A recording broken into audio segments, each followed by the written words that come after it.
Assalamualaikum warahmatullahi wabarakatuh. Alhamdulillahirabbil alamin. Wassalatu wassalamu ala asyrafil anbiya'i wal mursalin Sayyidina Muhammadin wa ala alihi wa ashabihi ajma'in.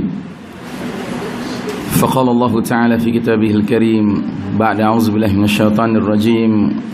Ya ayyuhalladzina amanu taqullaha haqqa tuqatih wa la tamutunna illa wa antum muslimun. Wa qala ta'ala fi ayatin ukhra wa idza qara'tal qur'ana ja'alna bainaka wa bainal ladzina la yu'minuna bil akhirati hijaban mastura. Amma ba'd. A'udzu billahi minasy syaithanir rajim.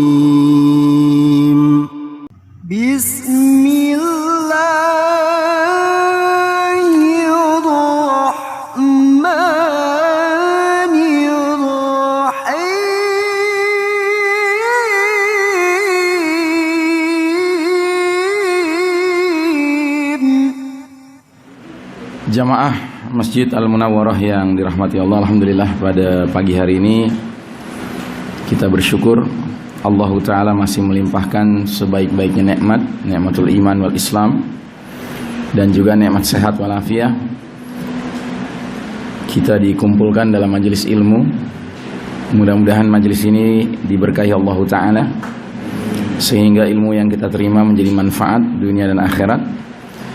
Salawat salam sejahtera marilah kita doakan selalu tercurah kepada manusia pilihan, teladan kita bersama Nabiullah Muhammad sallallahu alaihi wasallam, keluarganya, sahabatnya, dan para pengikutnya yang setia hingga akhir zaman. Dan semoga kita termasuk umatnya yang berhak menerima syafaatul uzma di hari berbangkit nanti, amin ya rabbal alamin. Sebelum saya lanjutkan, suara saya terdengar ya? Mohon maaf, ini sebenarnya bukan suara saya ya. Ini suara saya sedang bermasalah ya. Jadi mohon maaf kalau tidak optimal suaranya ya. Tapi mungkin itu takdir Allah juga, kenapa harus mulainya telat, supaya saya ngomongnya gak panjang gitu. Baik, hari ini tema yang kita angkat dalam kaitan dengan ilmu akhir zaman adalah mewaspadai keluarnya fitnah Al-Masihud Dajjal. Kita langsung saja melihat sebuah hadis yang di dalamnya Nabi Muhammad SAW menyampaikan petunjuk bagi umatnya yang ditakdirkan hidup di era badai fitnah di akhir zaman, menjelang keluarnya fitnah paling dahsyat, yaitu Dajjal ya. Jadi suatu ketika sahabat Abdullah Ibnu Amr bin As radhiyallahu anhuma berkata, saat kami berada di sisi Rasulullah sallallahu alaihi wasallam, Nabi menyebutkan tentang fitnah. Beliau bersabda, "Idza ra'aitumun nasu qad murijat uhuduhum," jika kalian melihat manusia telah rusak janji-janji mereka dan telah luntur amanah mereka, sementara mereka begini. Nah, Nabi menganyam jari jemarinya ya, mengisyaratkan mereka begini. Itu maksudnya masyarakat sudah kusut, sudah semrawut ya. Kata orang Perancis, sudah pabaliut gitu ya, perapatan Ciamis ya. Jadi Abdullah lantas bangkit ke arah Nabi seraya bertanya, semoga Allah menjadikan aku sebagai tebusanmu. Apa yang harus aku lakukan pada saat seperti itu? Jadi sebelum kita lihat jawaban Nabi, coba kita lihat awal hadis ini. Nabi sedang bicara fitnah. Hari ini kita menghadapi fitnah tidak? Ya. Nabi mengatakan, jika kalian melihat orang telah rusak janji-janji mereka. Hari ini mencari orang yang merusak janjinya gampang apa sulit? Gampang ya. Terus luntur amanah. Hari ini amanah luntur itu mudah ditemukan atau sulit? Mudah ya. Terus masyarakat menjadi demikian, kata Nabi, menjadi kusut. Hari ini kusut nggak masyarakat kita? Ya, kusut banget ya. Jadi Nabi sedang membicarakan tentang suatu zaman yang sebenarnya zaman itu nggak dirasakan oleh yang mendengarkan hadis ini. Abdullah bin Amr bin As nggak mendengar, nggak menyaksikan zaman itu. Tapi dia bisa membayangkan betapa mengkhawatirkannya zaman itu. Sehingga begitu Abdullah mendengar hal itu, Abdullah langsung spontan bertanya, apa yang mesti dilakukan? Dan ini kan pertanyaan kita juga ya. Kita yang ditakdirkan zaman yang Nabi ancam ini, yang Nabi peringatkan ini, justru kita yang mengalami dan kita bertanya-tanya, apa yang mesti kita lakukan? Makanya kita berhutang budi sama Abdullah bin Amr bin As radhiyallahu anhuma. Nah, jawaban Nabi ada 6 petunjuk yang harus diikuti.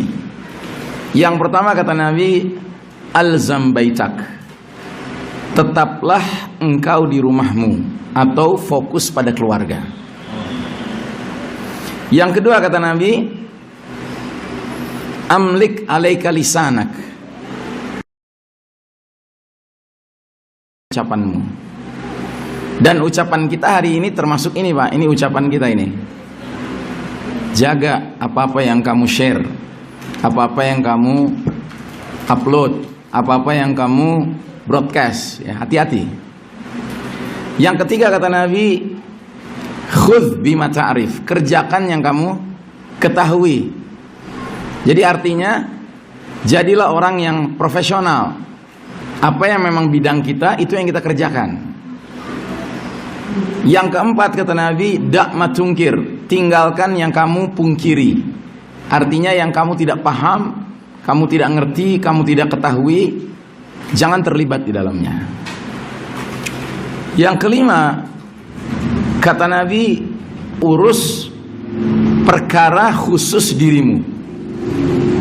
Ya, jadi urusan pribadi kita itulah yang kita harus peduli, kita sibuk mengurusnya. Bahkan yang keenam kata Nabi, da' angka amrul amah, tinggalkan urusan orang banyak. Jadi artinya jangan sok heroik, ingin tampil ke permukaan, mengurus orang banyak. Kenapa? Ya karena zamannya udah kacau. Dan di zaman yang sudah kacau seperti itu, kalau ada orang tampil berusaha untuk memberikan solusi yang semestinya ya, dalam hal ini solusi kehidupan kita itu kan petunjuk Allah kan, Al-Quran dan Sunnah Nabi SAW. Tapi di zaman seperti sekarang yang masyarakatnya begini kata Nabi, seperti tangan jari jemari yang teranyam begini, kalau kita sodorkan solusi berupa petunjuk Allah, petunjuk Rasul, apa yang terjadi? Apa yang terjadi? Kebanyakan manusia akan terima atau tolak? Akan tolak. Karena kebanyakan manusia hari ini menganggap remeh kitabullah dan sunnah Nabi SAW. Ya, apalagi di negeri kita. Karena di negeri kita belakangan ini justru yang diperkenalkan sebagai pemuka agama adalah orang yang kalau ceramah bikin ragu umat sama Islam, bukan bikin yakin. Bikin umat semakin tidak hormat kepada Nabi Muhammad SAW, bukan semakin hormat.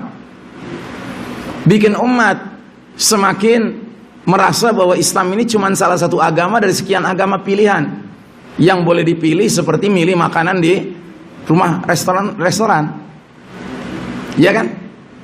Nah, maka di zaman seperti ini, kalau ada orang tampil menawarkan Quran dan Sunnah sebagai solusi, justru dia akan dibully, bahkan mungkin dipenjara, gitu.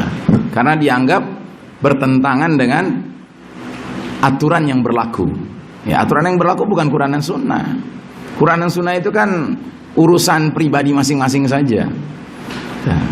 Nah, jadi saudaraku rahimakumullah, ini pertama ya saya sampaikan, dan tolong Anda benar-benar simpan pesan Nabi ini, karena ini jelas mujarrab, ya, mujarrab, pasti dia baik. Nabi tidak mungkin berdusta. Selanjutnya Jadi ini ringkasannya ya kira-kira. Ya, silahkan kalau ada yang mau potret boleh.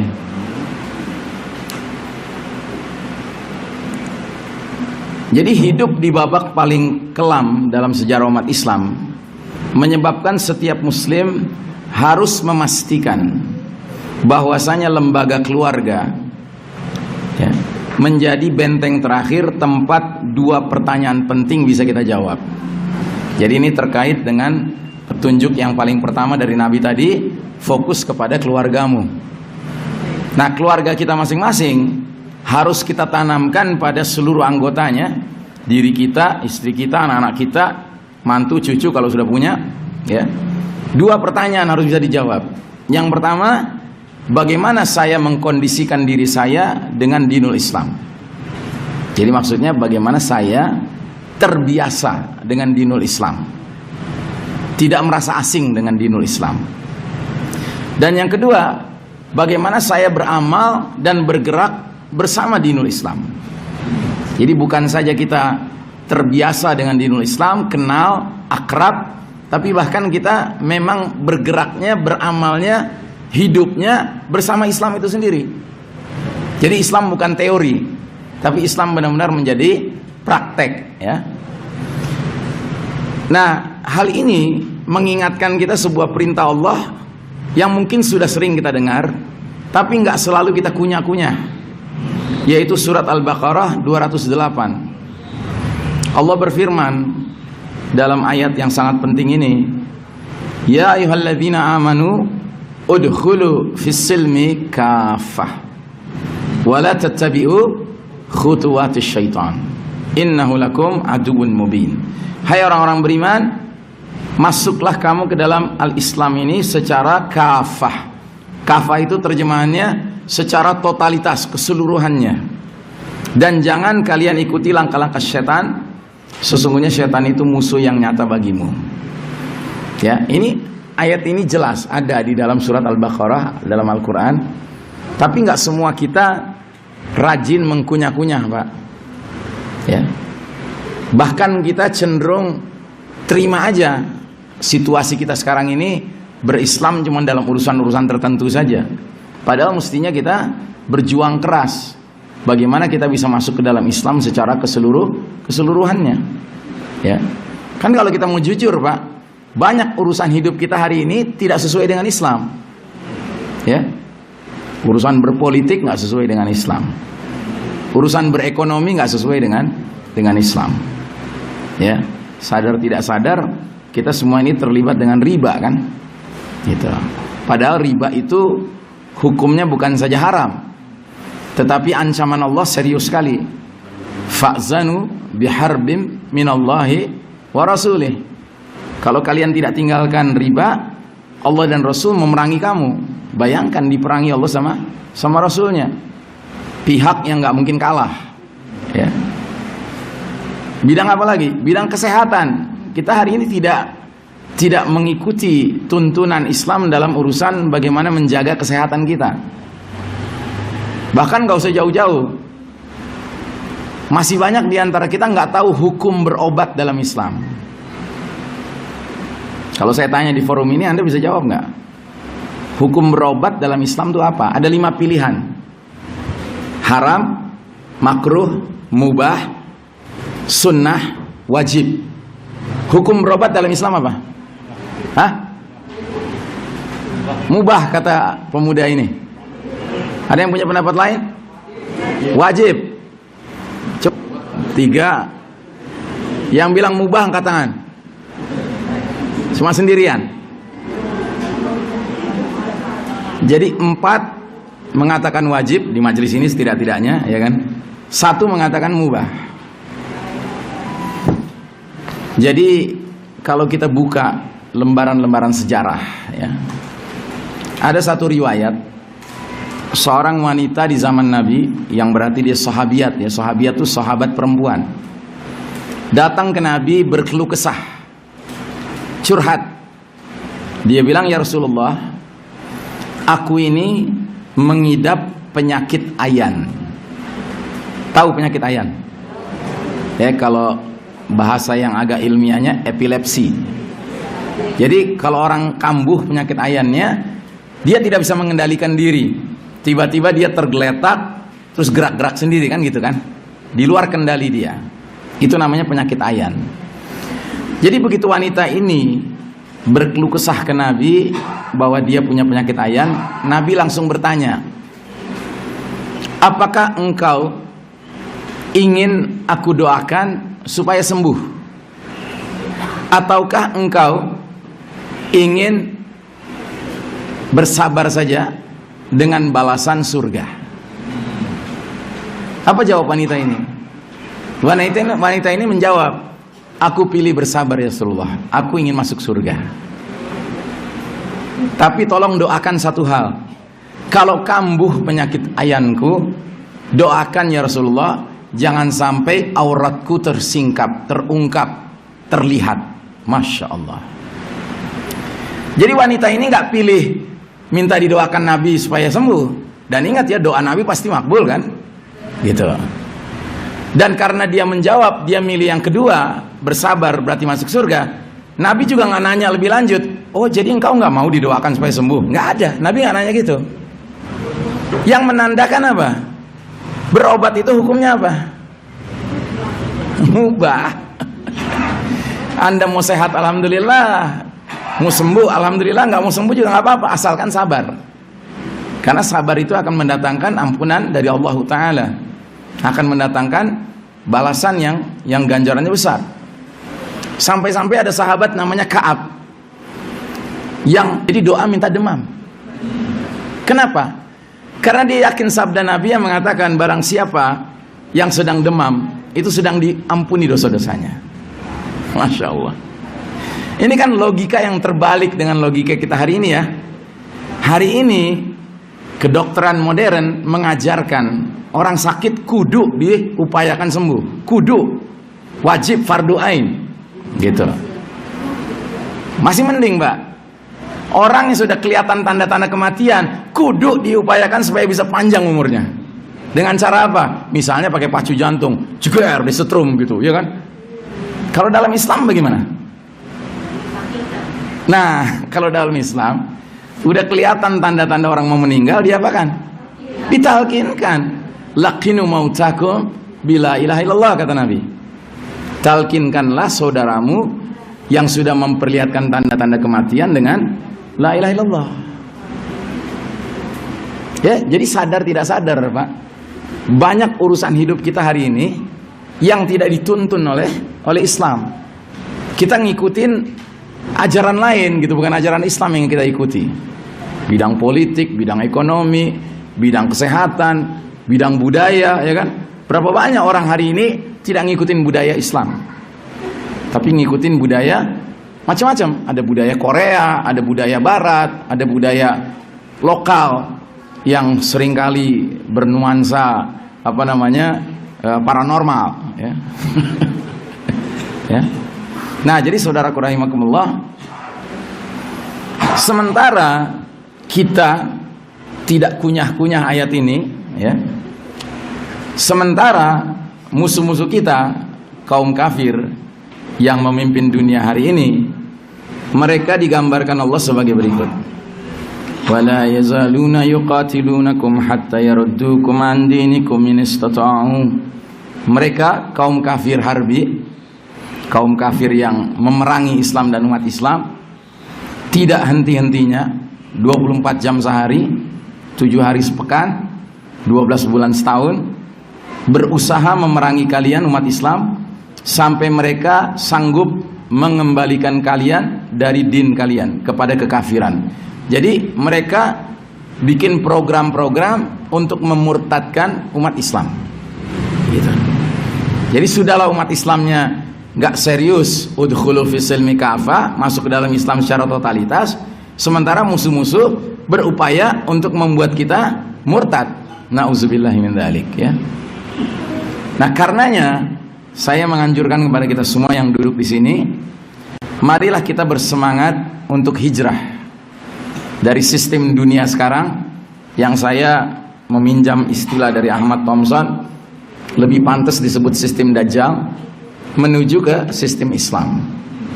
Dan ini perintah Al-Quran surat Muzammil ayat 10. Wasbir ala ma yaquluna wahjurhum hajran jamila. Bersabarlah kalian terhadap apa yang mereka ucapkan dan hijrahlah dari mereka dengan cara hijrah yang baik, ya. Jadi kita juga nggak usah hijrah yang tergopoh-gopoh, ya, tetapi hijrah yang baik, yang teratur, yang terencana, ya, yang punya arahan-arahan, langkah-langkah yang jelas, begitu, ya. Baik, sekarang kita masuk kepada bahasan inti kita. Para nabi semuanya yang datang dari Allah Ta'ala pasti memperingatkan soal fitnah Dajjal kepada umatnya masing-masing. Nabi Muhammad SAW bersabda, Ya ayuhan nas, hai manusia sekalian, sungguh semenjak Allah menciptakan anak cucu Adam, tidak ada fitnah yang lebih dahsyat dari fitnah Ad-Dajjal. Dan tidak ada satu nabi pun yang diutus Allah melainkan nabi itu memperingatkan umatnya masing-masing mengenai fitnah Dajjal. Sedangkan aku ini nabi terakhir, kalian umat terakhir, maka tidak dapat dipungkiri lagi Dajjal pasti akan keluar di tengah-tengah kalian, ya. Dari hadis ini ada 3 kesimpulan yang bisa kita ambil. Pertama, Dajjal merupakan a'zamul fitnah, fitnah yang paling dahsyat sepanjang zaman, yang harus kita waspadai. Yang kedua, semua nabi-nabi Allah telah memperingatkan umatnya masing-masing mengenai persoalan Dajjal. Jadi nggak ada nabi yang diutus Allah yang tidak menjelaskan soal bahaya Dajjal, memperingatkan soal Dajjal. Semua nabi. Makanya di kalangan kaum Nasrani, mereka mengenal istilah tentang Dajjal ini, tapi istilahnya beda dengan kita. Mereka menyebutnya the Antichrist, Antikristus. Kenapa? Karena memang Dajjal nanti akan berhadapan-hadapan dengan Kristus.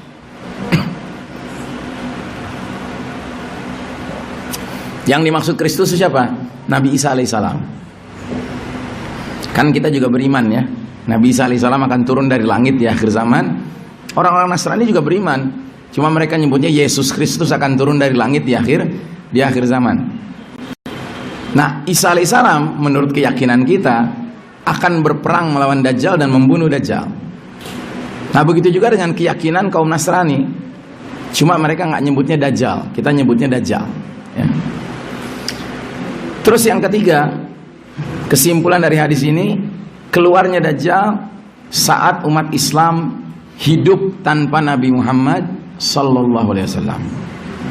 Yang berarti kita termasuk yang kemungkinan akan bisa bertemu dengan Dajjal. Karena kita umat Nabi Muhammad SAW yang hidup tanpa Nabi Muhammad SAW.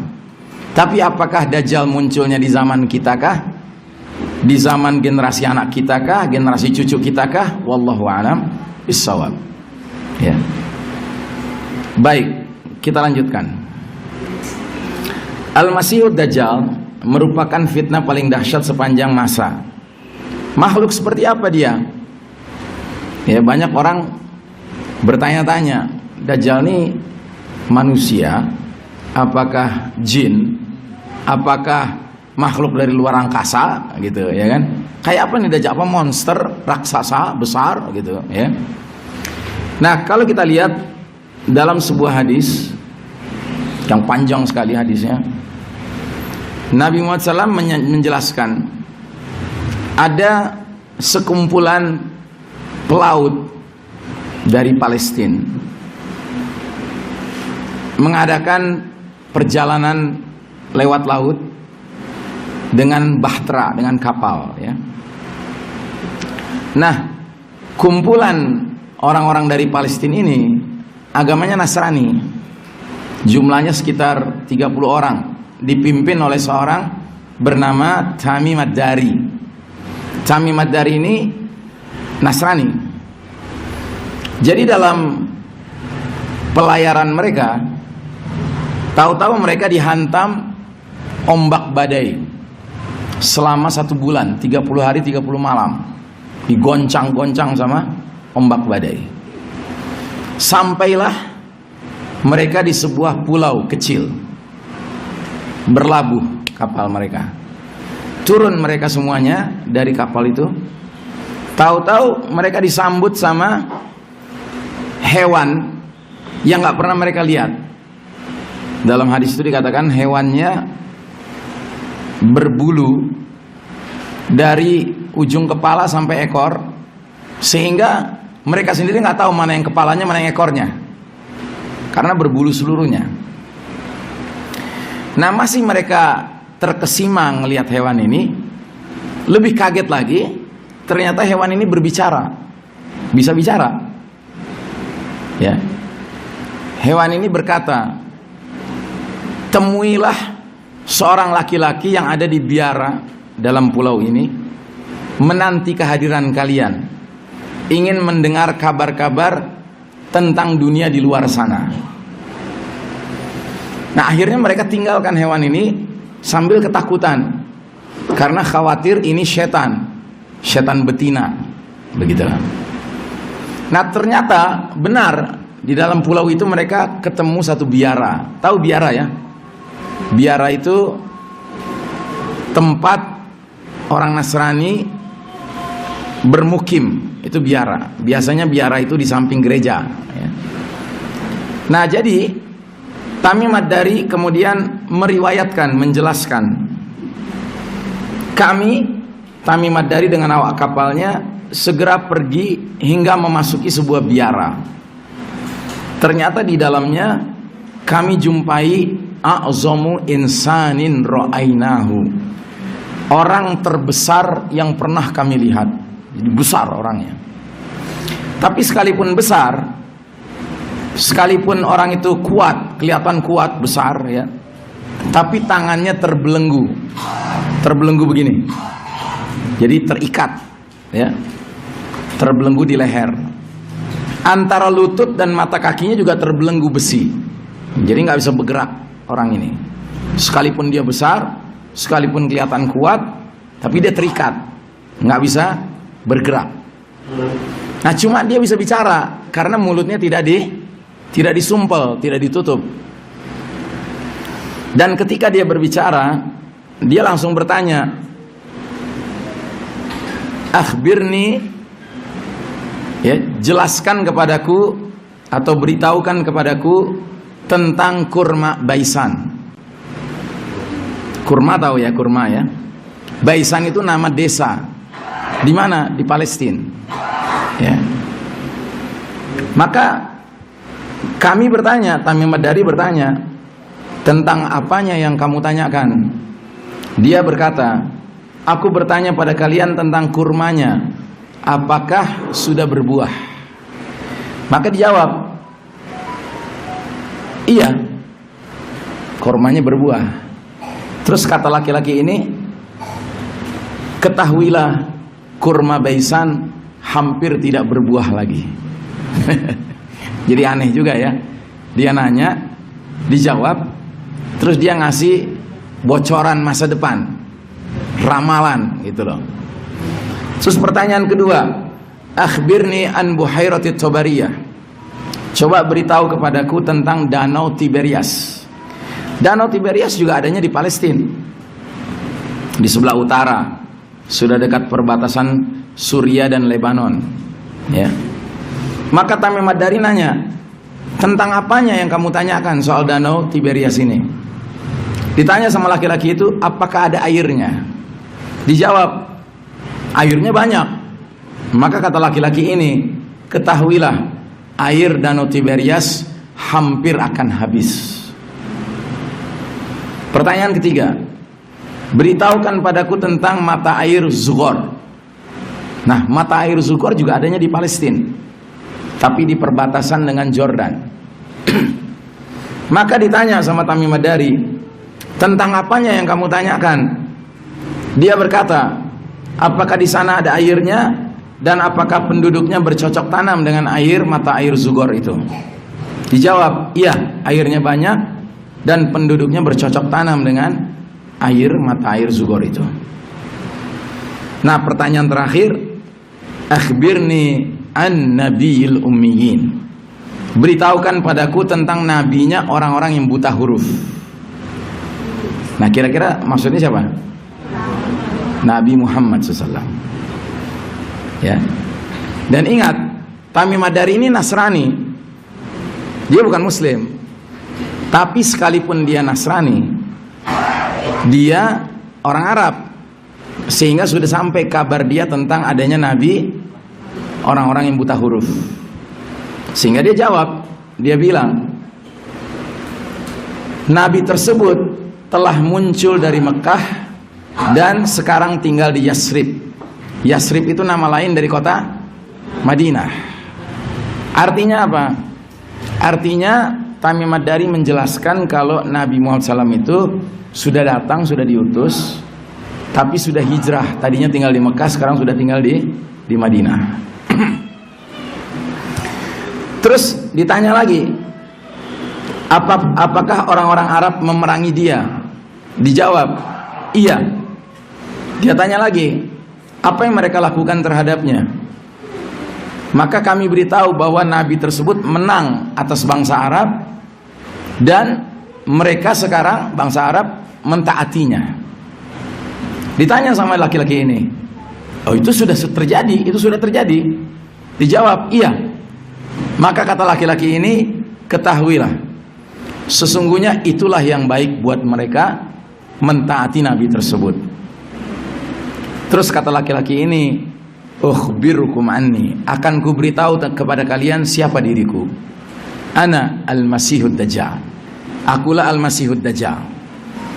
Dan aku sudah hampir diizinkan keluar, maka aku akan keluar. Aku akan melintasi bumi, ya.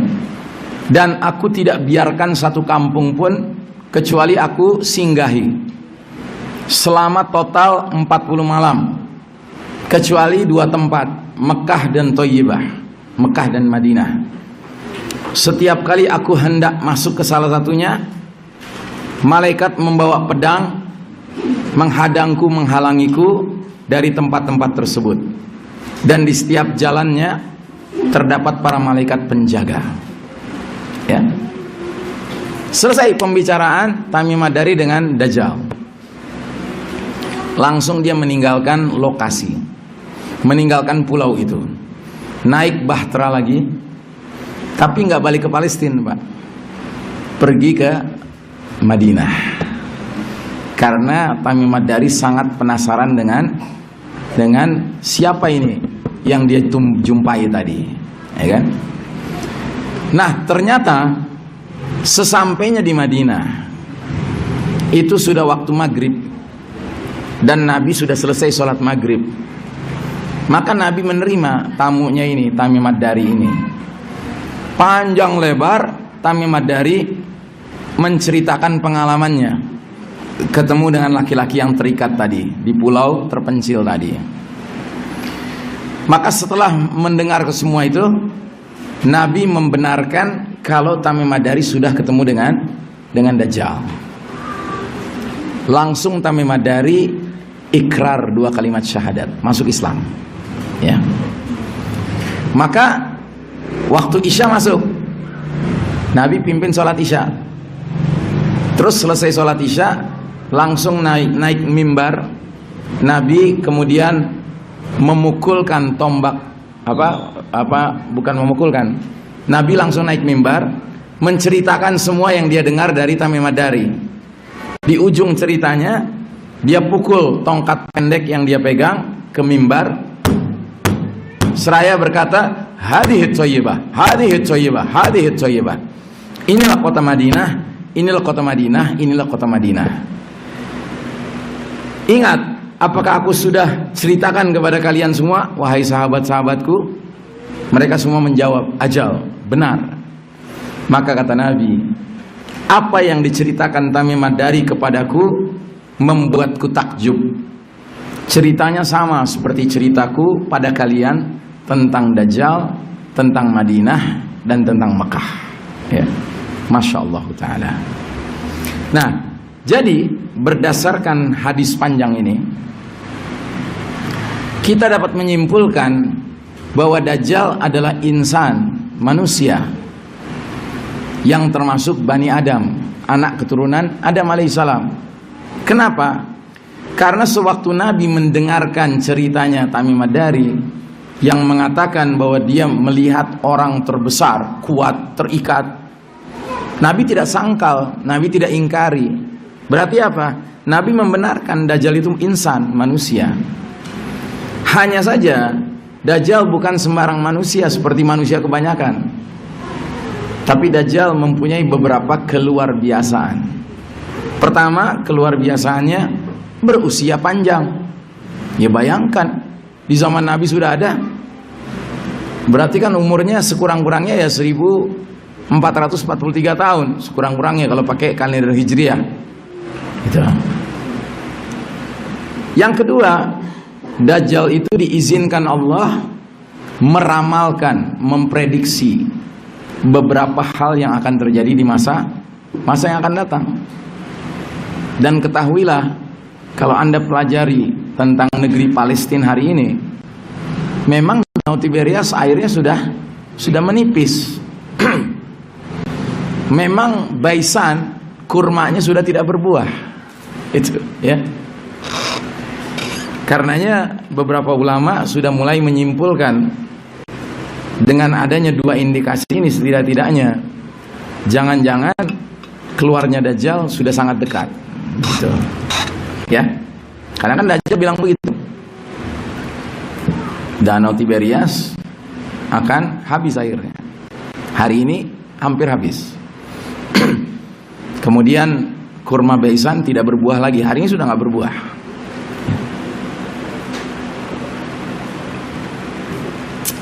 Baik, ini latar belakang tentang Dajjal ya. Sekarang kita jawab pertanyaan, bagaimanakah bentuk fitnah-fitnah yang nantinya dibawa oleh Al-Masihud Dajjal. Kita mencatat setidak-tidaknya ada 4. Yang pertama, Dajjal kalau muncul nanti, dia akan mengumumkan bahwa dirinya adalah Rabb, Tuhan. 2, Dajjal kalau muncul nanti akan menawarkan surga dan neraka. Tapi kata Nabi, surganya neraka Allah, sedangkan nerakanya adalah surganya Allah. Yang ketiga, Dajjal akan berkolaborasi, bekerja sama dengan setan dari kalangan jin. Yang keempat, Dajjal akan sanggup menghidupkan orang yang sudah mati, tentu dengan izin Allah Ta'ala. Nah, kita lihat satu persatu. Mengaku dirinya Rabb. Ini hadisnya, langsung kita lihat terjemahannya. Sesungguhnya Dajjal akan keluar dari satu celah yang terletak antara Syam dan Irak. Lalu Dajjal akan berbuat kerusakan di kanan dan di kirinya. Ya Yuhannas, wahai hamba-hamba Allah, hai para manusia, teguhkanlah diri kalian, karena aku akan terangkan sifat-sifat Dajjal yang belum pernah dijelaskan oleh seorang nabi pun sebelum aku. Dajjal akan berkata, Ana Rabbukum, aku Rabb kalian. Sedangkan kalian tidak akan bisa melihat Allah kecuali setelah kalian meninggal dunia. Ya. Jadi ini di satu sisi dalam hadis ini Nabi memberitahu ciri-ciri Dajjal bahwa dia akan mengaku dirinya Tuhan, Rabb ya.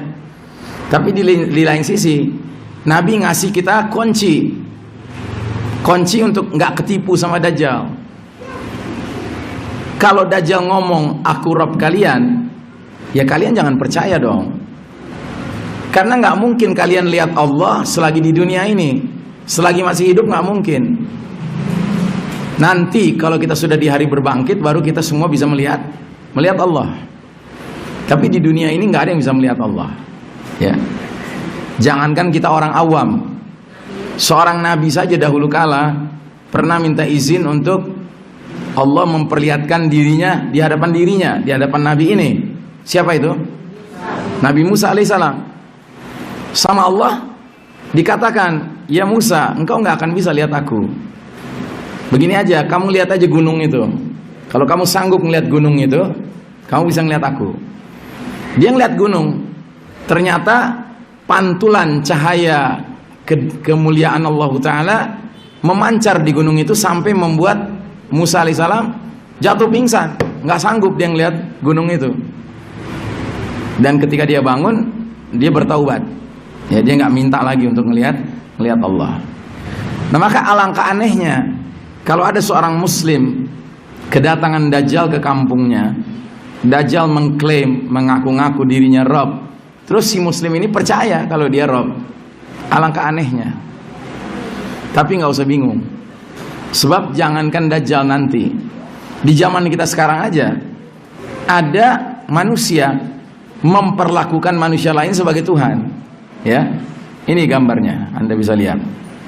Nah, ini kaum Syiah Suriah itu bersujud kepada presidennya Bashar Assad.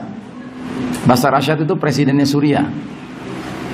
Orang-orang Syiah di Suriah yang seagama dengan Bashar Assad memperlakukan Bashar Assad itu sebagai Tuhan. Makanya ngelihat gambar Bashar Assad saja mereka langsung sujud. Ngelihat poster-poster kecilnya langsung mereka ciumi. Mereka sujud. Dan tentara-tentara Bashar Assad yang Syiah itu kalau menangkap orang-orang muslim ahlus sunnah wal jamaah, apa yang mereka lakukan? Mereka paksa si muslim ini mengucapkan kalimat syirik, la ilaha illa bashar. Tidak ada ilah, tidak ada Tuhan selain Bashar Assad. Orang-orang Sunni mau tidak mengucapkan kalimat itu? Tidak mau. Tapi karena tidak mau, bayarannya apa? Bayarannya nyawa, Pak. Makanya terjadilah perang di Suriah sekarang ini. Karena kumpulan ahli tauhid yang mayoritas dipaksa mengucapkan kalimat syirik. Makanya Anda jangan percaya kalau ada yang bilang di Suriah itu perang saudara. Saudara apaan? Yang satu ahli tauhid, yang satu ahli syirik, bukan saudara namanya. Ya. Makanya ada ayatnya kan, la tajidu qauman yu'minuna billahi wal yawmil akhir yuwadduna man haddallaha wa rasulah. Sekali-kali engkau akan tidak temukan orang-orang yang beriman pada Allah dan hari akhir bisa berkasih sayang dengan orang-orang yang menentang Allah dan Rasulnya, sekalipun itu kerabat mereka sendiri, keluarga mereka sendiri. Jadi bukan perang saudara, Pak, namanya. Ini perang akidah. Tauhid lawan syirik. Ya. Nah, tapi yang ingin saya garis bawahi adalah jangankan Dajjal yang punya 1001 tipu muslihat nanti, sedangkan Bashar Assad yang cuman punya kekuasaan saja oleh sebagian rakyatnya diperlakukan sebagai Rob, sebagai Tuhan. Kayak dulu di Mesir, Fir'aun merasa sedemikian berkuasanya sampai mengaku-ngaku ana rabbukumul a'la, aku Rabb kalian yang maha tinggi. Dan rakyat Mesir percaya, padahal ya dia cuma punya kekuasaan. Sementara nanti Dajjal punya 1001 tipu muslihat, Pak. Dahsyat sekali. Ya. Dan salah satu tipu muslihatnya apa? Bisa menghidupkan orang yang sudah mati dengan izin Allah. Ya, itu kan ciri-ciri Tuhan kan, ciri-ciri Rabb kan. Gitu. Nah, karenanya yang kita harus waspadai sekarang, benar Dajjal belum keluar. Cuma masalahnya adalah kita sudah berada di era fitnah di akhir zaman. Kita nggak tahu berapa lama lagi Dajjal akan keluar.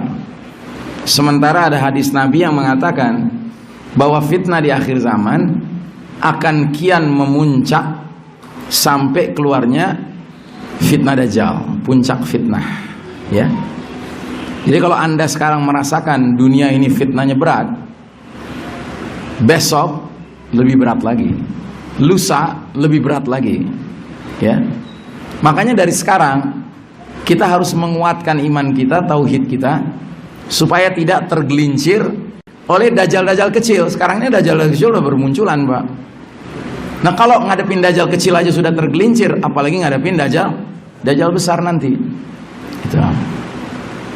Baik, yang kedua, Dajjal punya surga dan neraka sendiri, tetapi terbalik-balik. Surganya Dajjal justru nerakanya Allah. Nerakanya Dajjal justru surganya Allah. Nabi bersabda, Di antara fitnahnya Dajjal bahwa bersamanya ada surga dan neraka. Padahal sesungguhnya nerakanya adalah surga Allah dan surganya adalah neraka Allah.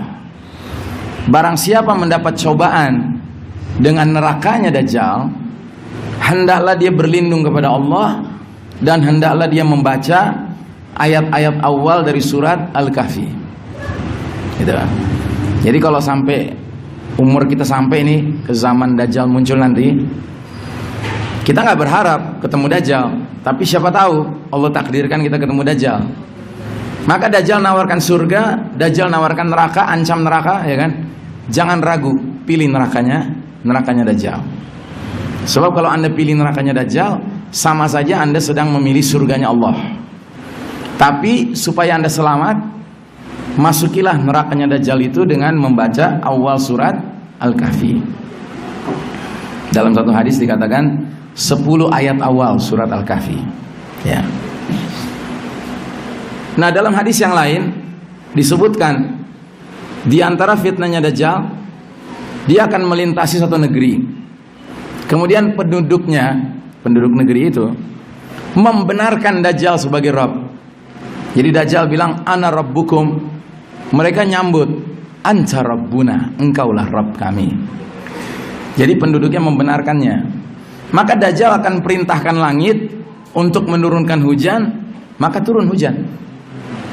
Dajjal akan perintahkan bumi menumbuhkan tumbuh-tumbuhannya, maka tumbuh tumbuhannya.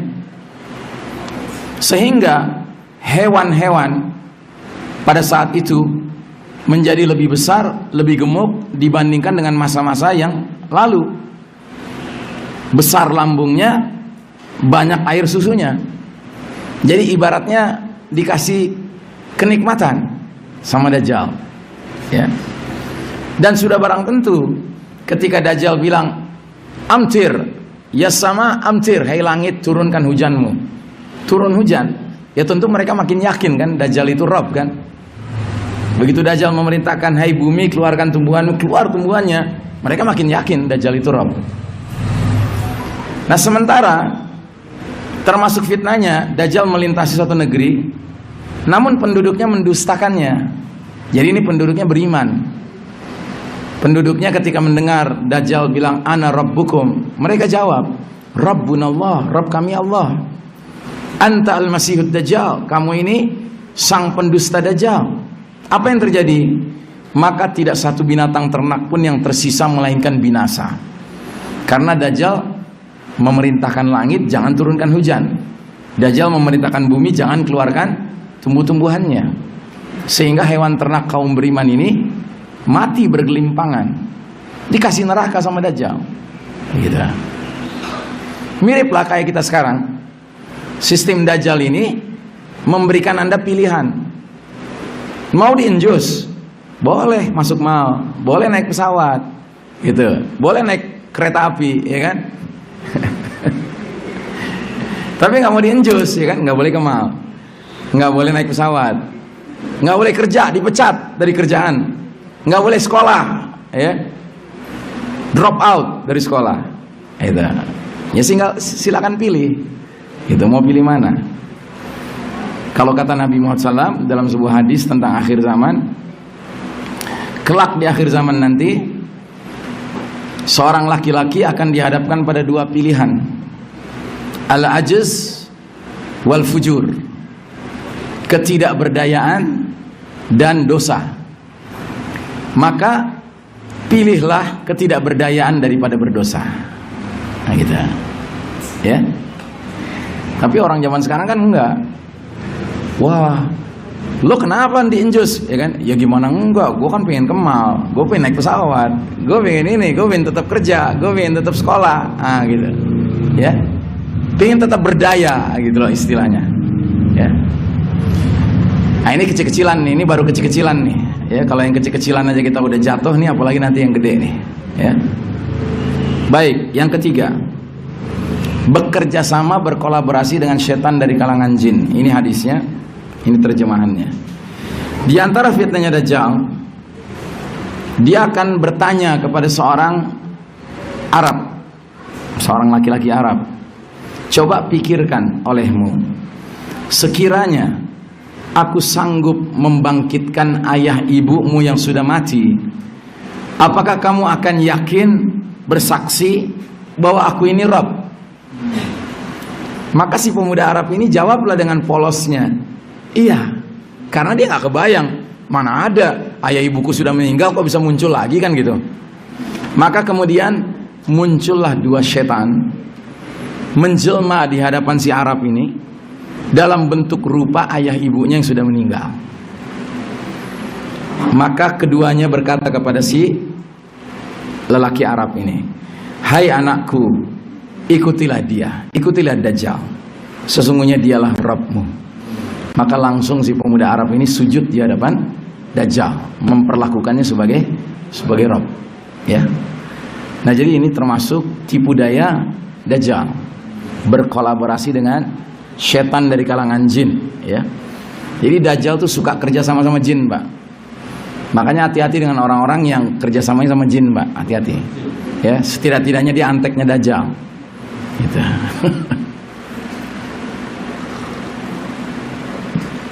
Yang keempat, Dajjal sanggup menghidupkan yang sudah mati dengan izin Allah. Ini hadisnya agak panjang nih.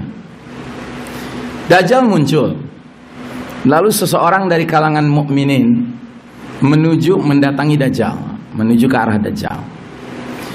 Bala tentara Dajjal, bodyguardnya Dajjal yang bersenjata menghadang dia, bertanya, "Aina turid? Kamu mau kemana?" Dijawab sama pemuda mukmin ini, "Aku ingin ketemu orang yang muncul itu."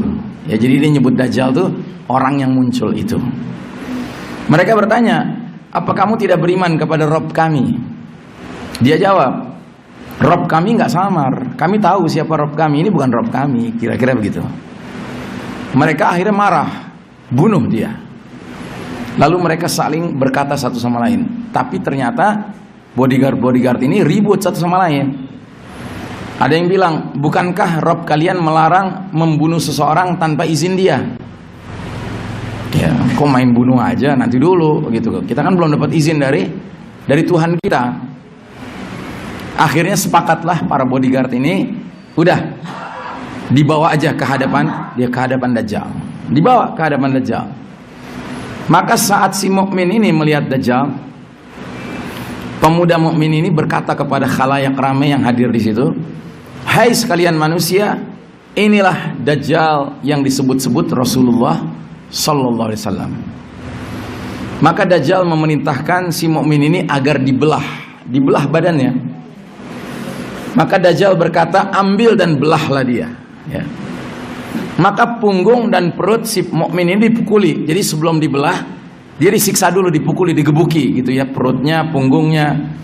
Nah, lagi disiksa, digebuki itu, Dajjal nanya sama pemuda Arab mukmin ini, "Apakah kamu tidak percaya kepadaku?" Dijawab sama mukmin ini, "Anta al-Masihud Dajjal." Kamu ini sang pendusta Dajjal. Hebat sekali nih pemuda mukmin ini, berani sekali. Maka Dajjal memerintahkan supaya mukmin ini digergaji dari ujung kepala sampai antara kedua kakinya, selangkangannya, ya. Terbelahlah menjadi dua, berdarah-darah, mati dia. Dajjal jalan di antara dua potongan tubuh si mukmin ini. Terus dengan satu perintah, Dajjal berkata, "Berdirilah." Tiba-tiba dua potongan tubuhnya nyatu lagi, berdiri dia. Terus Dajjal nanya, "Apakah sekarang kamu beriman kepadaku?" Si laki-laki mukmin ini nggak bergoyang.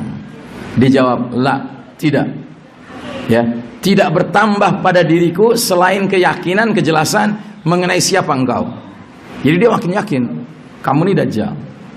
Nah, setelah itu si mukmin itu berkata kepada khalayak ramai, "Hai sekalian manusia, sesungguhnya Dajjal tidak akan sanggup berbuat apa-apa lagi kepada manusia lain sesudah kepada diriku." Maka akhirnya Dajjal mengambil mukmin itu untuk disembelih lagi. Tapi kali ini sudah tidak sanggup dia. Sudah tidak sanggup. Dajjal tidak mampu membunuhnya. Akhirnya diambil tangannya, kakinya dilempar ke api yang menyala-nyala. Maka orang-orang mengira si mukmin ini dilempar ke dalam neraka.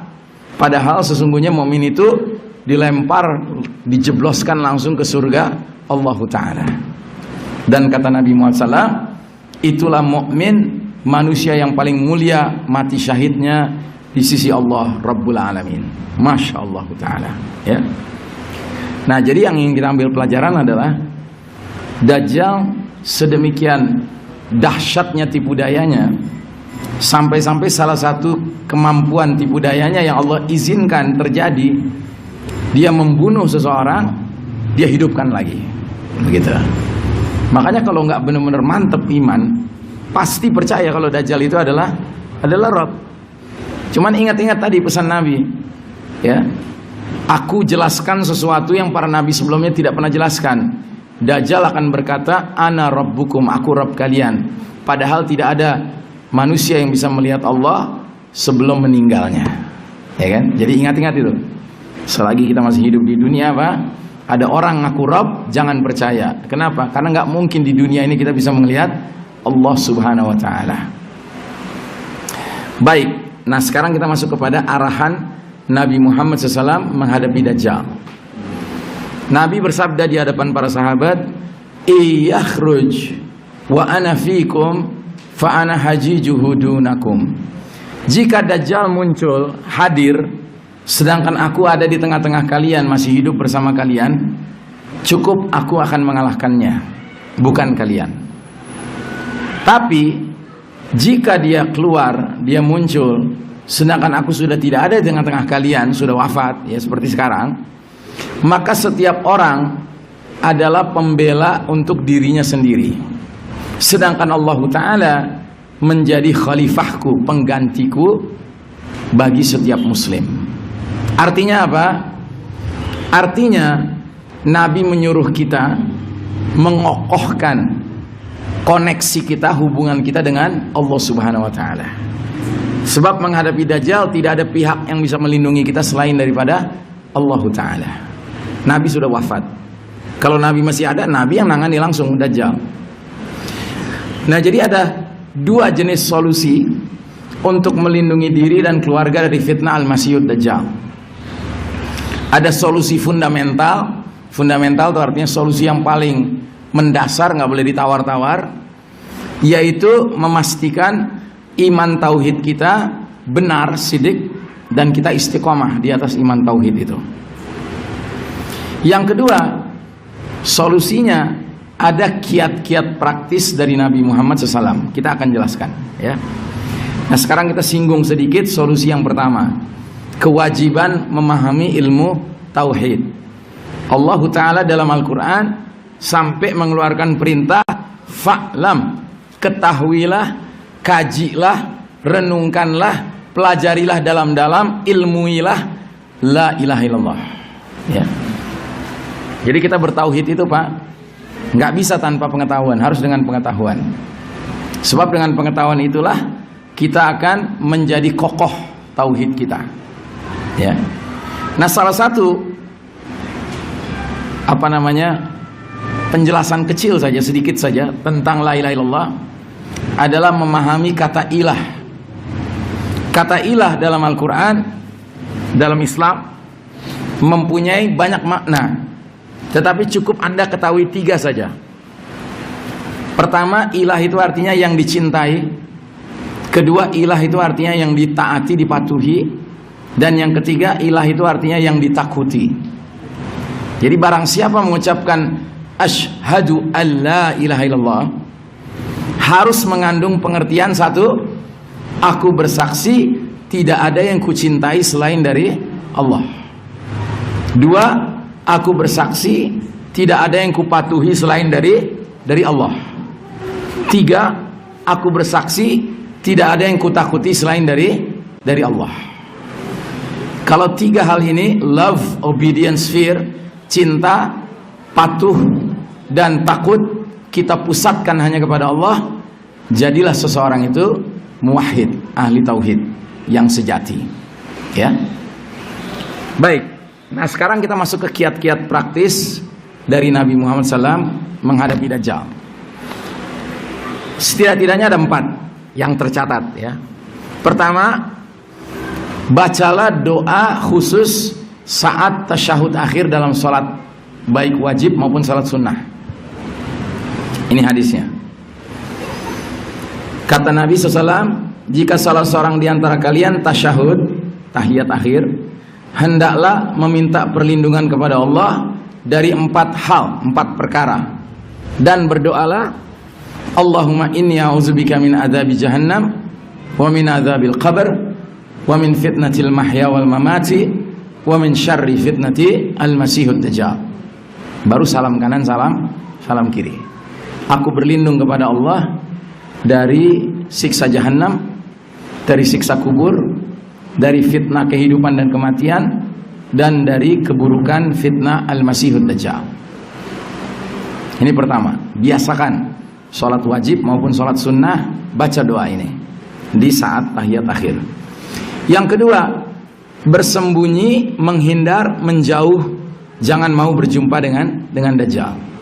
Hadisnya, barang siapa mendengar dajjal mendekati kampung halamannya, hendaknya dia berupaya menjauh darinya. Karena demi Allah, ada orang yang asalnya beriman, tapi begitu dengar dajjal mendekat, dia penasaran, pengen ketemu. Begitu dia ketemu dajjal, malah dia langsung jadi pengikut dajjal. Karena hebatnya tipu daya dajjal. Dan salah satunya yang digambarkan tadi dalam kasus dajjal bekerja sama dengan setan dari kalangan jin, ya. Yang ketiga, hafalkan 10 ayat awal surat Al-Kahfi. Nabi bersabda, man hafidhu asyra ayatin min awwali surat Al-Kahfi usima min fitnatid dajjal. Barang siapa hafal 10 ayat pertama suratul Kahfi, dia akan terlindungi dari fitnah dajjal. Boleh 10 ayat awal, boleh 10 ayat akhir. Yang 10 ayat akhir juga ada hadisnya, tapi di sini nggak saya perlihatkan, ya. Tapi sama-sama boleh saja. Awal boleh, akhir boleh. Nah, dan yang paling penting harus hafal, Pak. Jangan udah ketemu dajjal masih nyari-nyari Quran. Wow, nggak sempet, ya kan? Udah keburu dicaplok sama dajjal, ya. Yang terakhir, yang keempat, tinggal di Mekah atau Madinah. Nabi bersabda, tidak ada negeri di dunia ini melainkan akan dipijak, dilanda, diacak-acak dajjal, kecuali Mekah dan Madinah. Karena setiap jalan dan lereng bukit 2 kota suci ini dijaga barisan malaikat, ya. Nah, jadi ini tentunya kiat praktis yang paling besar modalnya, ya. Gitu, ya. Tapi siapa tahu Allah izinkan kita hijrah ke sana, maka tinggallah di Mekah Madinah, itu tempat yang paling aman. Cuma tolong diingat-ingat, kunci terakhir, kunci yang paling mantap menghadapi dajjal bukan soal tinggal di mananya, tapi soal tauhid, soal kemurnian iman, ya. Karena apa? Ada orang-orang sudah tinggal di Mekah, di Madinah, masih bisa ditipu dajjal juga. Ya, ini hadisnya. Yaumul Khalas, wa ma adraka ma yaumul Khalas. Hari pemurnian, hari pembersihan. Apa itu hari pemurnian? Nabi ucapkan sampai 3 kali. Ditanya sama sahabat, apa itu hari pemurnian? Kata Nabi, dajjal akan muncul, kemudian naik ke Gunung Uhud. Gunung Uhud itu kira-kira 6 km di luar kota Madinah, ya. Dari atas bukit Uhud, dajjal akan memandang ke arah kota Madinah. Dan dajjal bertanya, kalian lihat istana putih itu? Itu masjidnya Muhammad, ya. Masjidnya Ahmad, ya, maksudnya Masjid Nabawi. Maka dajjal turun dari bukit bukit Uhud, mencoba masuk ke dalam kota Madinah. Nggak bisa. Akhirnya dia pergi ke sebuah perbukitan yang mengandung garam, ya, namanya Sabgha al-Juruf. Nah, di bukit itu dajjal hentakkan kakinya 3 kali, menyebabkan kota Madinah gempa sebanyak 3 getaran, ya. Nah, efek dari gempa itu, tidak ada seorang munafik laki-laki maupun perempuan, tidak ada seorang fasik laki-laki maupun perempuan yang ada di dalam kota Madinah, melainkan akan keluar kayak kena sihirnya dajjal. Keluar dari Madinah untuk menjumpai Dajjal. Dan kata Nabi, itulah hari pemurnian. Maksudnya hari pemurnian kota Madinah dari hadirnya orang-orang yang imannya palsu, iman munafik dan iman fasik. Begitu. Makanya kuncinya bukan sekedar tinggal di Mekah dan Madinah, tapi pastikan tauhid kita sidik dan istiqomah, ya. Nah, yang paling akhir sekali sebagai penutup, ini hadis, mayoritas pengikut Dajjal adalah kaum wanita. Gitu. Nabi bersabda, Dajjal akan turun pada dataran yang subur dengan melewati satu lembah. Dan golongan yang paling banyak keluar untuk menuju ke Dajjal adalah dari kalangan kaum wanita. Sampai-sampai seorang laki-laki mukmin akan pulang ke rumahnya, menemui istrinya, ibu kandungnya, anak perempuannya, saudara perempuannya, bibinya, untuk apa? Untuk diikat dengan tali. Karena khawatir kalau dibiarkan mereka akan kena sihirnya Dajjal. Begitu. Ya. Nah, jadi kepada kaum wanita, ingat-ingatlah hadis ini. Ya. Mungkin pertanyaannya, kenapa kok kaum wanita gampang jadi pengikut Dajjal? Karena kaum wanita itu lebih banyak mengandalkan perasaan daripada pikiran. Sedangkan Dajjal itu ya banyak main di syahwat. Ya. Nah, makanya kita kaum laki-laki lebih-lebih lagi, kita harus lebih kokoh lagi iman kita, karena kita bukan menjaga diri kita saja, tapi menjaga istri kita, ya, saudara perempuan kita, ibu kita, ya, anak perempuan kita, ya. Kita harus kokohkan iman mereka. Baik, inilah bahasan kita pada hari ini tentang mewaspadai keluarnya fitnah Dajjal. Wassallallahu ala nabiyyina Muhammadin wa ala alihi washabbihi wasallim tasliman. Walhamdulillahirabbil alamin. Wassalamualaikum warahmatullahi wabarakatuh.